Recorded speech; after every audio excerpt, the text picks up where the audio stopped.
এই গল্প এক গ্রামের সুখপুরের। কিন্তু নামের মতো সুখী ছিল না এই গ্রামের মানুষ। এরা ছিল পরিশ্রমী, তবু ভাগ্য তাদের সব কেড়ে নিয়েছিল। বৃষ্টি মুখ ফিরিয়ে নিয়েছিল, জমি হয়ে গিয়েছিল অনুর্বর, আর ক্ষুধা করা নাড়ছিল প্রতিটি ঘরে।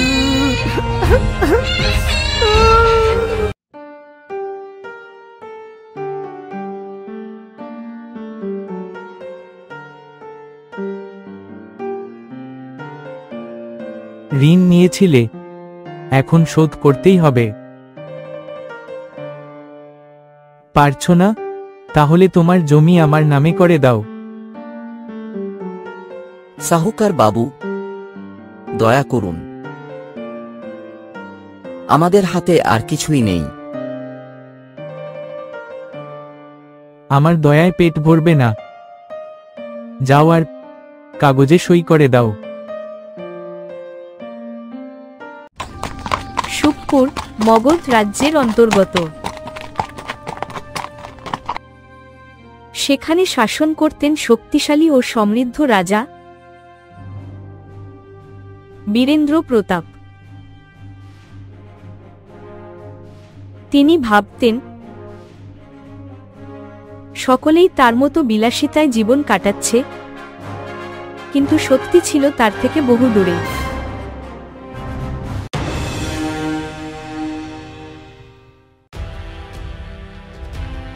মহারাজ, আমাদের বাঁচিয়ে দিন। সাহুকার আমাদের জমি কেড়ে নিচ্ছে, আমাদের বাচ্চারা অনাহারে মরছে। প্রতিবার একই কথা, ঋণ শোধ করো না কেন? আমরা ঋণ শোধ করি মহারাজ, কিন্তু সাহুকার আমাদের জমি কেড়ে নিয়েছে। গ্রামবাসীরা বহুবার রাজদরবারে তাদের সমস্যা নিয়ে হাজির হয়েছিল, কিন্তু রাজা তাদের এ বলে ফিরিয়ে দিয়েছিলেন, যদি ঋণ নিয়ে থাকো তবে তা শোধ করতেই হবে। এই ভুল তোমারই। মহারাজ, আপনি কি জানেন একজন চাষি কত পরিশ্রম করে? আমি রাজা, আমায় শেখাবে? সৈন্যরা, এদের সবাইকে বের করে দাও।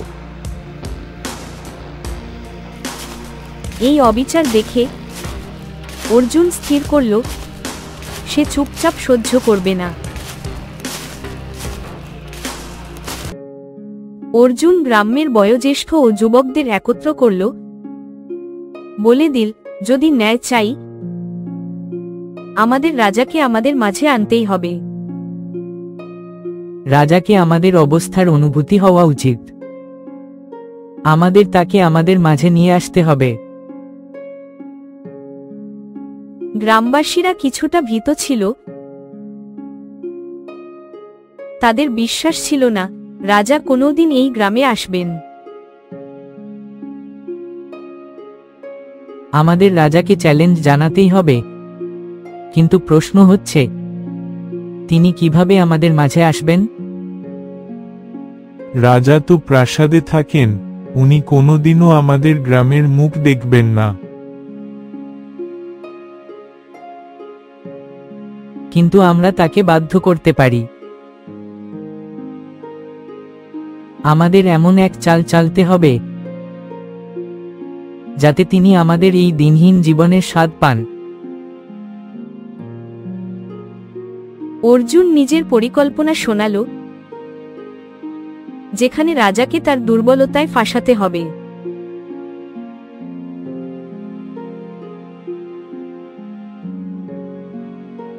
যতক্ষণ রাজা আমাদের আসল জীবনের অনুভূতি পাবেন না, ততক্ষণ তিনি আমাদের সাহায্য করতে পারবেন না।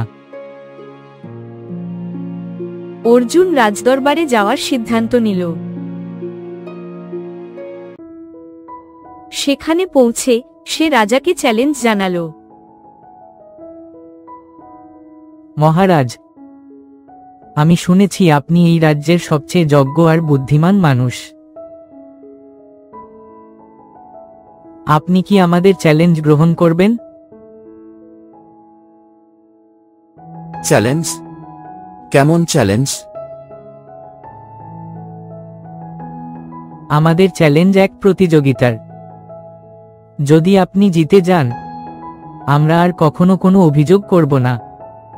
কিন্তু যদি আপনি হেরে যান, তবে আপনাকে আমাদের একটি শর্ত মানতে হবে। রাজা হেসে বললেন, ভালো, তবে এই চ্যালেঞ্জ কেমন হবে? কিন্তু অর্জুনের চোখে লুকিয়ে ছিল এক পরিকল্পনা। রাজা চ্যালেঞ্জ গ্রহণ করলেন। পরদিন রাজপ্রাসাদে প্রতিযোগিতার আয়োজন হল।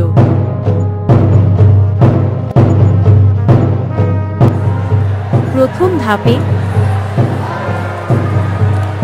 রাজা ও অর্জুনকে 100 কিলো ওজন তুলে 50 পা হেঁটে যেতে হবে।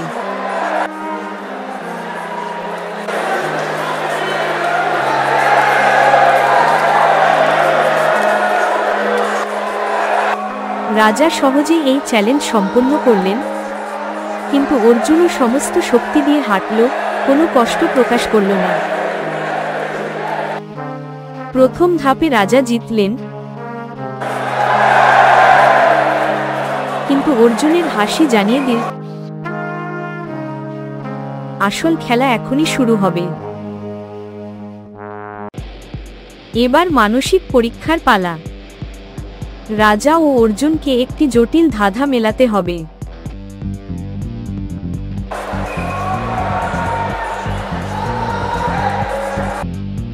রাজা ধাঁধার অর্থ বোঝার চেষ্টা করলেন, কিন্তু তার পক্ষে তা খুবই কঠিন হয়ে গেল। অন্যদিকে অর্জুন তার তীক্ষ্ণ বুদ্ধি দিয়ে উত্তর খুঁজে ফেলল। এইবার অর্জুন জিতল এবং প্রতিযোগিতা সমান হয়ে গেল। এবার এল চূড়ান্ত ও সবচেয়ে কঠিন পরীক্ষা, ধৈর্যের পরীক্ষা। অর্জুন রাজাকে সামনে রেখে একটি শর্ত দিল। মহারাজ, এই শেষ পরীক্ষায় আপনাকে আমাদের গ্রামে 1 মাস কাটাতে হবে, ঠিক যেমন আমরা চাষিরা থাকি। যদি আপনি তা পূরণ করতে পারেন, তবে আপনি বিজয়ী হবেন। রাজার মুখের রং পাল্টে গেল। তিনি সারা জীবন প্রাসাদের বিলাসে থেকেছেন, কিন্তু এবার কোনো বিশেষ সুবিধা ছাড়া গ্রামে থাকার ভান্নাতেই অস্বস্তি অনুভব করলেন। যদি এক কৃষক আমায় চ্যালেঞ্জ দিতে পারে, তবে আমি তা গ্রহণ করব। আমি আর আমার পরিবার 1 মাস গ্রামে থাকব।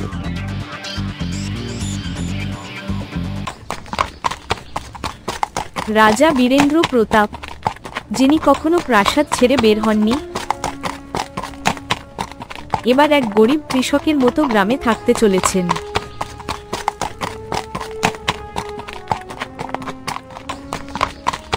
তিনি কি এই কঠিন জীবন কাটাতে পারবেন? তিনি কি নিজের প্রজাদের কষ্ট বুঝতে পারবেন?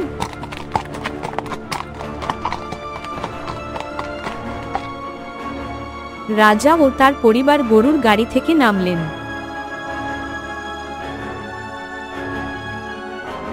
বাবা, এটা কেমন জায়গা? ছি! এখানে তো গন্ধ ছড়াচ্ছে। মহারাজ, এটা অসহ্য। আমরা এখানে কিভাবে থাকব?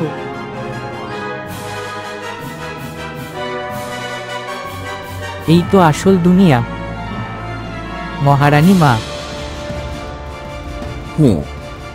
দেখা যাক এটা কতটা কঠিন হতে পারে।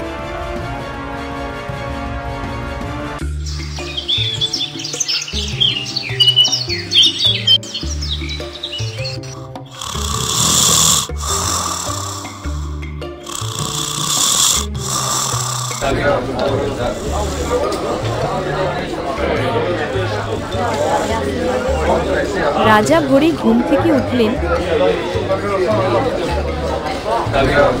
চারিদিকে কোলাহল।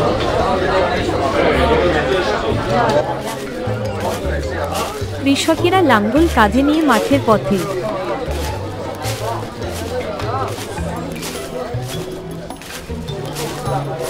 অর্জুন তার কাছে এলো।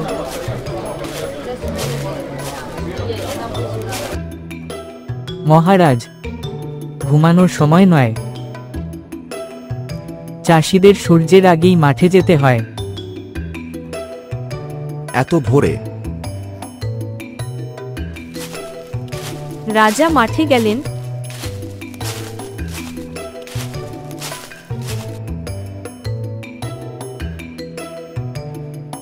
প্রথমবার লাঙ্গল তুলতে গিয়ে পড়ে গেলেন। সব কৃষক হেসে উঠল। মহারাজ, এটা লাঙ্গল, তলোয়ার নয়।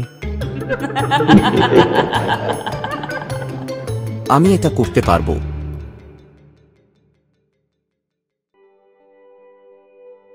রাজা ও তার পরিবার দুপুরের খাবারে বসলেন। কিন্তু সামনে শুধু শুকনো রুটি আর নুন।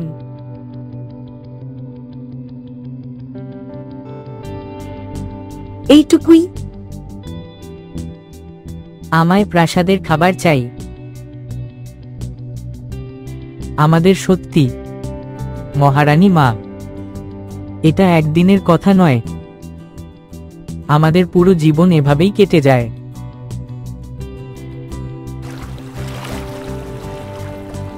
রানী ও গ্রামের মহিলারা নদী থেকে জল আনতে রওনা দিলেন।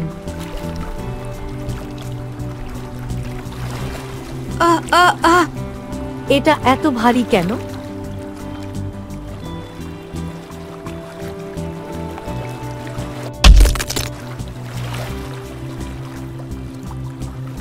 মহারানী মা, আমাদের তো রোজ এইভাবেই মাইলের পর মাইল হেঁটে জল আনতে হয়।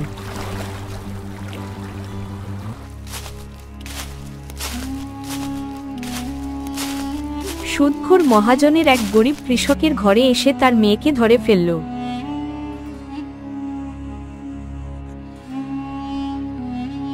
রাজা ও অর্জুন তা দেখছিলেন।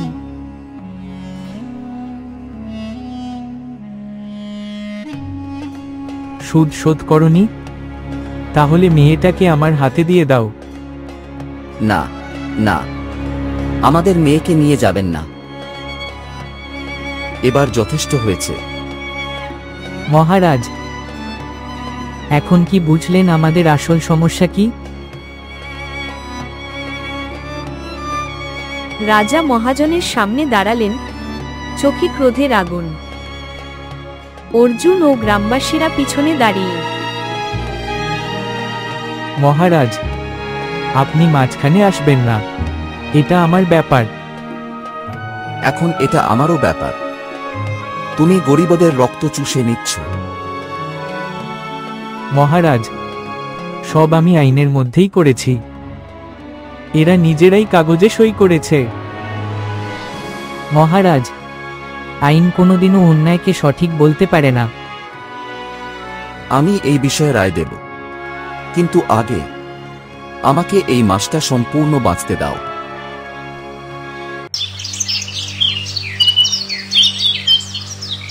রাজা মাঠে লাঙ্গল চালাচ্ছেন।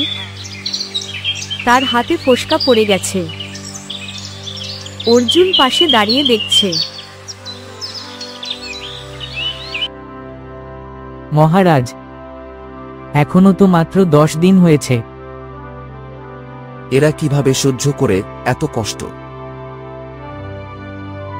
অন্যদিকে রানী ও রাজপুত্র কুঁড়েঘরে বসে আছেন, ক্ষুধায় কাহিল। মা, আমরা কবে বাড়ি ফিরব? যখন তোমার বাবা বলবেন। গ্রামের লোকেরা ক্ষোভে ফুঁসতে ফুঁসতে রাজার কাছে এল। অর্জুন সামনে এগিয়ে গেল। মহারাজ, এই সব নাটক কেন? আমাদের জমি আমরা কবে ফিরে পাব? শাহুকার আমাদের রক্ত চুষে নিচ্ছে। মহারাজ, এখন আপনাকে সিদ্ধান্ত নিতেই হবে। আর কিছুদিন, তারপর আমি তোমাদের ন্যায় দেব। মহাজনের তার গুন্ডাদের সঙ্গে বসে যদি রাজা বেঁচে থাকে তাহলে আমার রাজ শেষ হয়ে যাবে। তাহলে কি করতে হবে? রাজা তো মাঠে কাজ করতে যায়, তাই না? আগামীকাল লাঙ্গল ধরার আগেই তাকে শেষ করে দাও। রাজা মাঠে লাঙ্গল তুলতে যাচ্ছেন, হঠাৎ ঝোপের আড়াল থেকে দুজন গুন্ডা দৌড়ে বেরিয়ে এলো। আজ রাজার শেষ হবে। মহারাজ, সাবধান। অর্জুন এক লাঠি তুলে গুন্ডাদের উপর আঘাত করল। একজন পালিয়ে গেল। আরে আরে এটা কি ছিল? আপনার সত্যি চাপা দেওয়ার চেষ্টা ছিল এটা, মহারাজ। রাজা তার পুরনো রাজকীয় পোশাক পরে নিয়েছেন। দরবারে মহাজনের ভয় কুঁকড়ে দাঁড়িয়ে। গ্রামবাসীরাও সেখানে উপস্থিত। শাহুকার, তোমার লুটপাট এখন শেষ। মহারাজ, আমি তো নিয়ম মেনেই চলছিলাম। তোমার আইন এখন আমার আইন হবে। কৃষকদের জমি ফিরিয়ে দাও। মহারাজ, দয়া করুন। যদি তুমি আরেকটিও কৃষককে কষ্ট দাও তবে এই তলোয়ারই তোমার শেষ করে দেবে।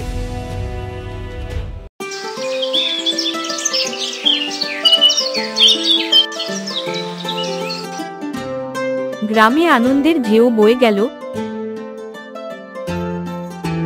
কৃষকেরা নিজেদের জমিতে ফিরে এল।